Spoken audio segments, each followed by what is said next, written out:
తాజాగా వెస్ట్ బెంగాల్లో ఒక పెద్ద షాకింగ్ విషయం జరిగింది. సౌత్ ప్రాంతంలో భారీగా నాటు బాంబులు దొరికాయి. అవి ఎక్కడ దాచారో తెలుసా? నీళ్ళ లోపల దాచారు. ముందు నుంచే ప్రిపేర్ చేసుకున్నారు. ఎందుకు చెప్పంటారా? ఎలక్షన్స్ కోసం. ఇక్కడ ప్రశ్న ఏంటంటే, ఇన్ని బాంబులు అసలు ఎలా తయారు చేశారు వాళ్ళు? అంటే లోకల్ గవర్నమెంట్ సపోర్ట్ లేకుండా. రిపోర్ట్స్ ప్రకారం వెస్ట్ బెంగాల్లో అల్లర్లు సృష్టించడానికి ఈ ఏర్పాట్లు జరిగాయని చెప్పి అనుమానం ఉంది. అనుమానం ఏం కాదండి, ఇది డైరెక్ట్.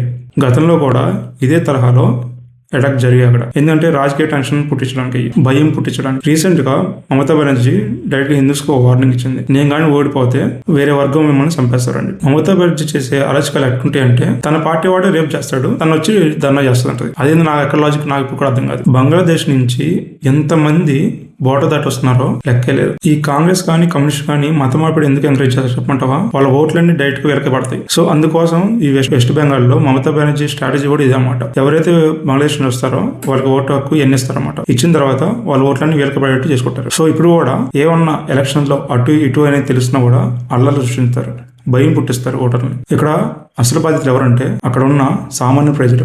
రాజకీయ నాయకులు పోటీ పడతారు, కానీ పేర్లేదు మాత్రం సామాన్య ప్రజల మీద. బాంబులు దాచేంత స్థాయికి రాజకీయాలు పోతే అది ప్రజాస్వామ్యమా లేక అల్లర్ల రాజకీయాలా? మీ అభిప్రాయం కామెంట్లో చెప్పండి.